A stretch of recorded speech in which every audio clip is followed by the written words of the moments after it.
Hi everyone, I'm Yael. Welcome to Nurturing Resilience. I am filming this just after the new year, 2022, and we are dancing with uncertainty once again. So I know that there's a lot of anxiety, a lot more anger, a lot more acting out in stores, on the road, in airplanes and airports. So I thought one thing we could work with is the idea of equanimity, and in physical postures that often will translate into balance and practicing balancing poses. So for today's work, you need like a tennis-sized ball, and you might want to have a chair. And we're just going to start standing up. And we're just going to start by opening up a little bit through the feet. So I'm just going to keep my both knees a little bit bent, and I'm just sort of rocking a little bit from side to side. Depending on the flexibility that I have in my ankles, I can make this rocking into a massage, so that when I rock, for example, to my right, I can lift up, I'll be on the outer edge of the right foot and the inner edge of the left, and then vice versa. And by the way, if you want to hang in one of those poses, you're sort of welcome to, but we're just kind of doing a simple opening right here. Going nice and slow and easy. Good. And then I could do the same thing on the other side. So if your balance is a little bit challenged, then by all means hold on to your chair, move it closer to you or a wall. And you can have a lot of fun with this too. You can add your arms in, right? So we're just kind of playing with lifting the heels up. And then being a little bit further back on the heels, lifting the toes. And also perfectly fine to lose your balance, as long as you're in a safe space.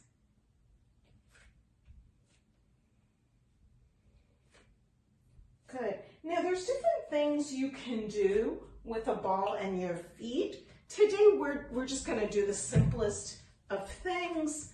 I'm just sort of gonna scrub a little bit of the soles. So I'm not doing anything too special. I'm pressing down as much as feels okay for me. Really just kind of noticing, like I'm noticing around the arch, there's a little bit more sensation. Oh, and I'm just kind of gonna roll that out. Even just doing this is a little bit of a balance. And everything we're going to do today is going to be standing, so it's really helpful to open up through the fascia and the muscles in your feet. And I'm just going to the other side now.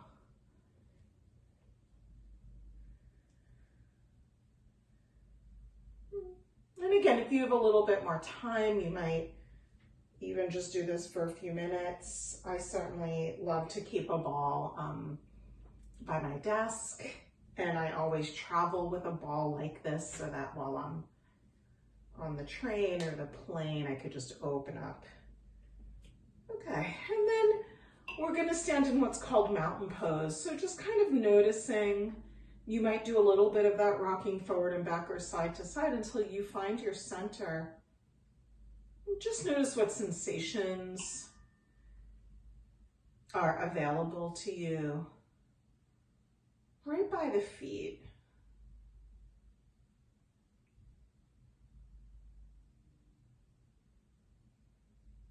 Good.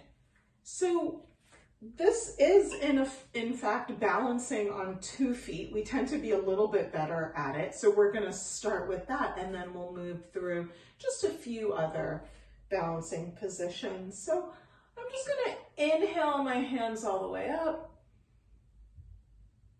And then I'm gonna exhale and just take myself down into an easy chair. My sit bones are moving towards the back, and I'm just gonna go with my breath here. Inhaling, I might be comfortable looking up. Exhaling, as I come towards a seat, going as far back and just as far down as feels comfortable. You could also stay pretty high. And so we'll just do this right here for a few breaths. I've been talking, so you might be a little bit ahead of me. Good, and then let's do one more. Inhale. Good. This time, exhale, we're gonna come into our seat and hold. In the meantime, we're gonna do a mudra. So take your hands, palms facing your chest, thumbs up, and we're gonna hook those thumbs. This is called Garuda. Garuda means eagle. Mudra. And you're just gonna sit back as far as feels comfortable. Maybe you just lift up all 10 toes and then gently place them down. And let's just take a few breaths right here. This mudra is one that is both very protective of the self, reminds you of where your boundaries are, but it's one that also lets you soar.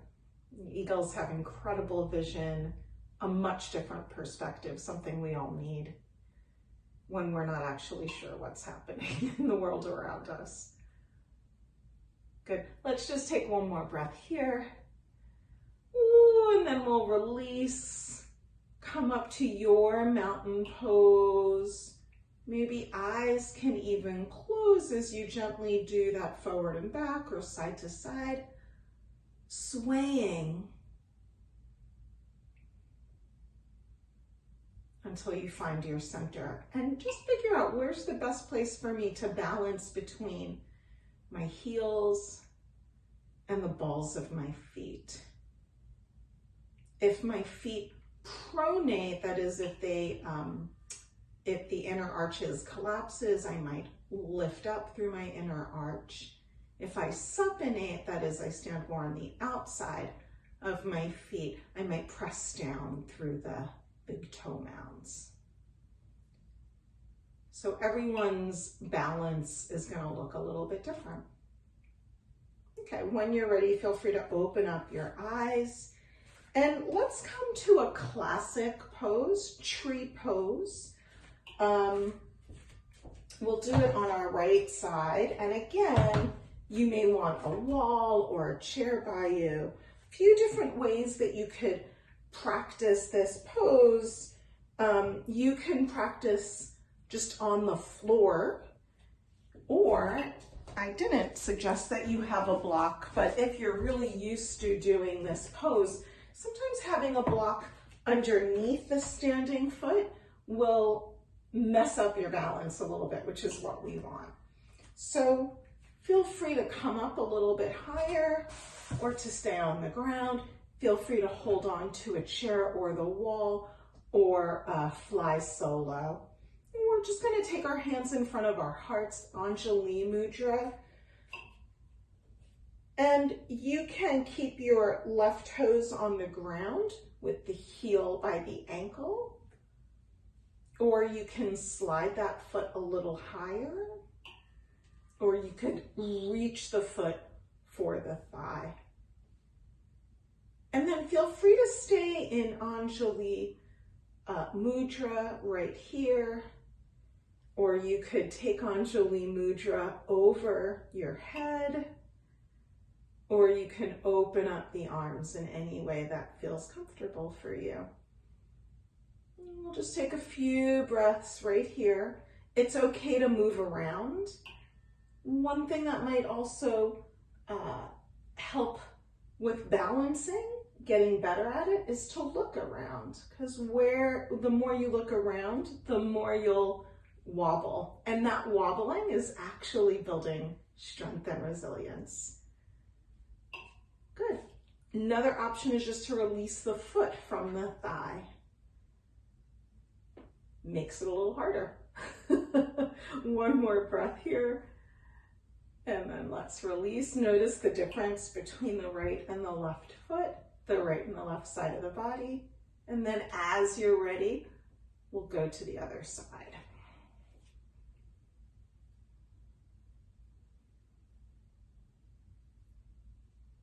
Good, let's try another mudra and see if a mudra, which is a hand gesture, can actually help us. So we're gonna come into Ganesha mudra. Ganesha is the remover of obstacles. And so you're cupping both of your fingers and then interlacing all of them at the same time, pulling apart, relaxing through the shoulders. And again, maybe just looking around, seeing what feels good. I always tell my students that having a Mona Lisa smile on their face helps you remember that you're here of your own volition. So when things get tough, you don't have to be perky, but just a little bit of a smile. Good. And then let's release, just noticing what feels different about that. Eyes can be closed, or maybe you're just gazing softly. Maybe once again, check in with what's happening with feet.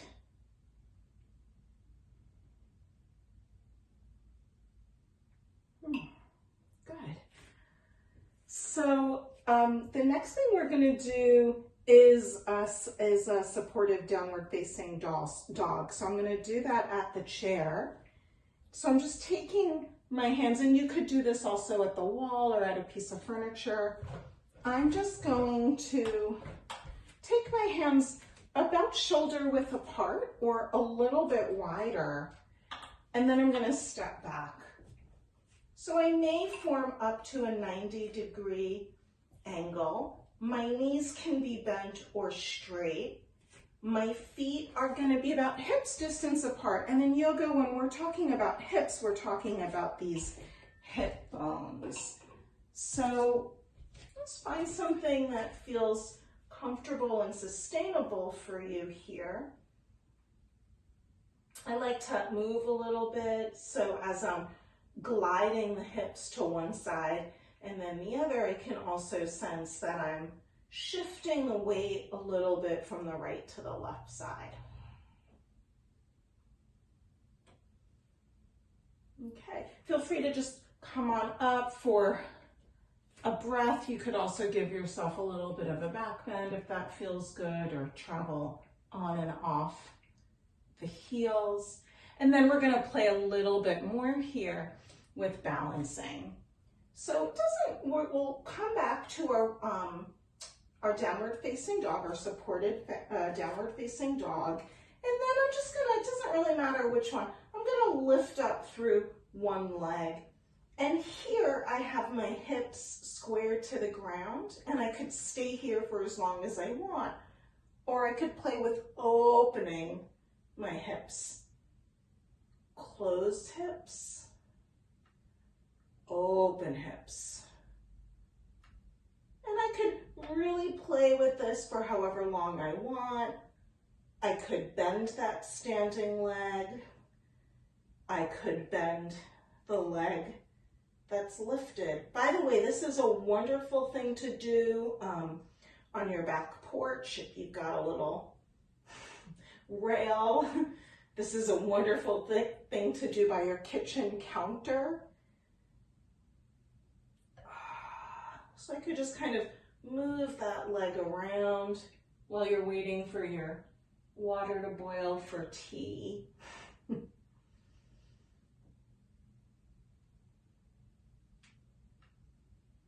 Good. And then I'm just gonna walk myself out of this. Just take a little bit of movement here, coming through happy bird and sad bird, just to allow the shoulders to also get a little break.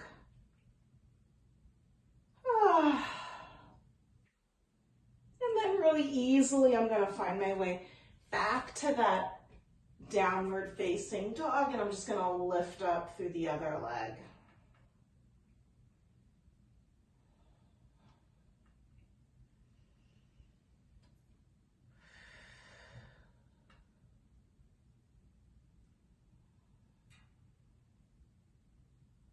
I'm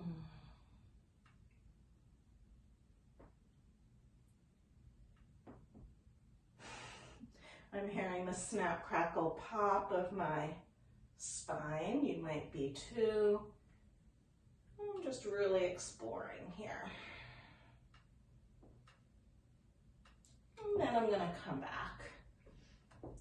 So if your balance is quite good, it can also be very helpful in any case to practice with the chair, because you might be able to get the feeling of what's happening in your hips. If your balance is excellent and you want to try doing something even without the support of the chair, you could do that as a sort of lukma, no hands. Just same thing, opening and closing. You don't have to be that high down, so you could do this a little bit more vertically, or you could be low down. This is called Warrior 3.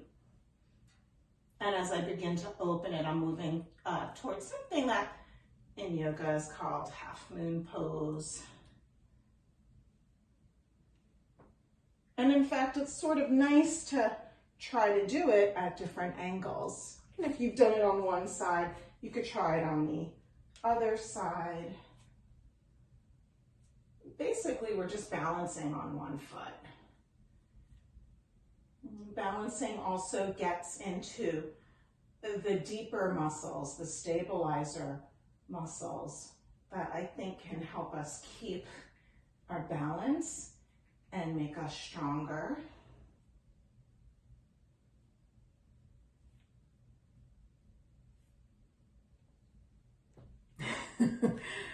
And then we can come out of that and just sway a little bit.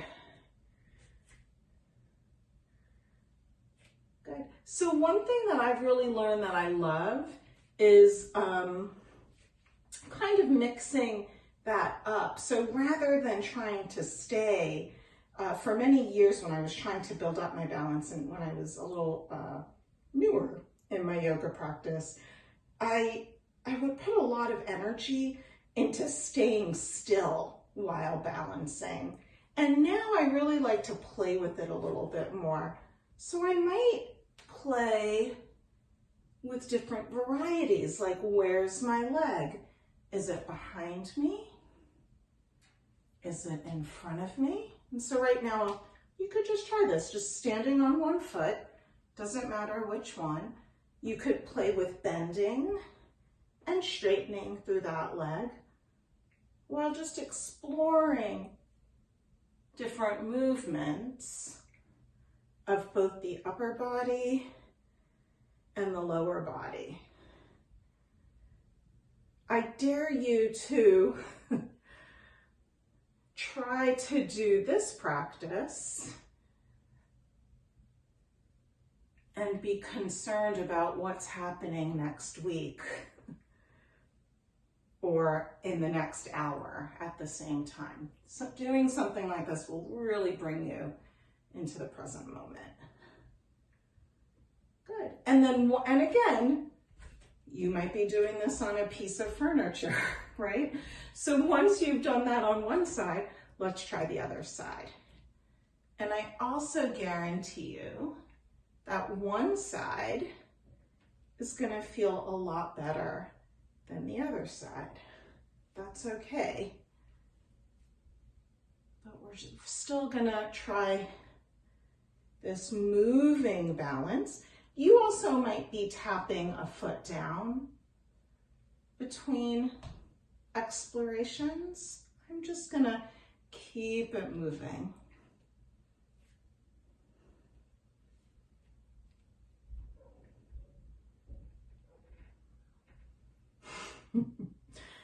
Good. And then let's come down. Let's take our feet a little bit wider and we'll just do that swaying motion. So even though we have 2 feet down, we're moving the balance from side to side.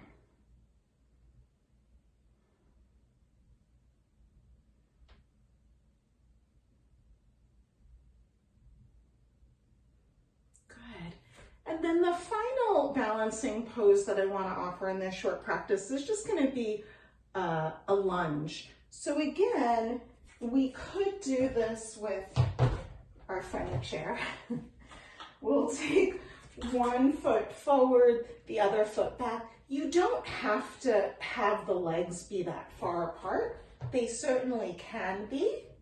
So kind of just choosing something, and you'll just notice that just being on the ball of one foot and the sole of the other, this is a really good balancing pose just by itself.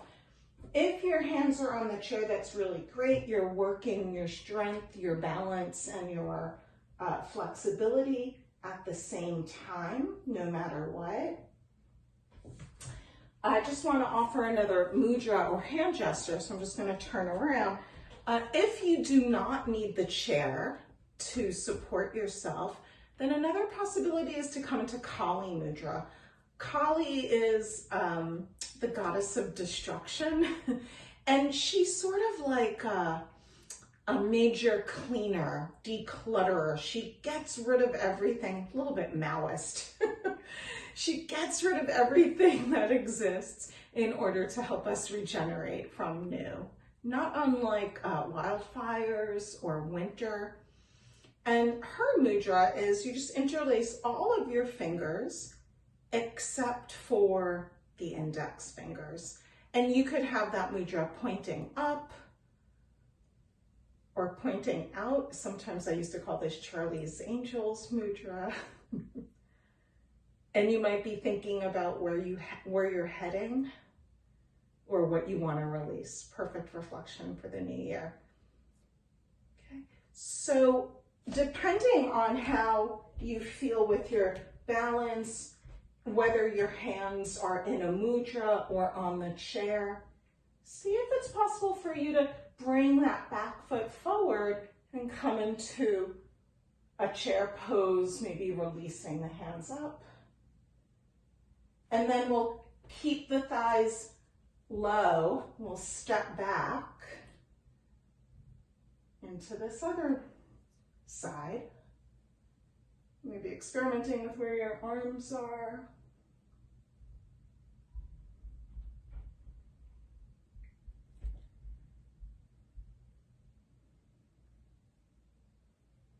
Good, one more breath here. And then hands on your chair or not as you step forward into your chair pose. I'm going to move my chair forward as I then forward fold, nice and sloppy, bending. You can come all the way down or halfway, whatever feels good. And then roll yourself on up.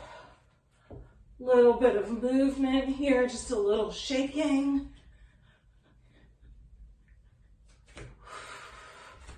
Maybe a balance and shaking. And then just come for a moment to balancing on both feet.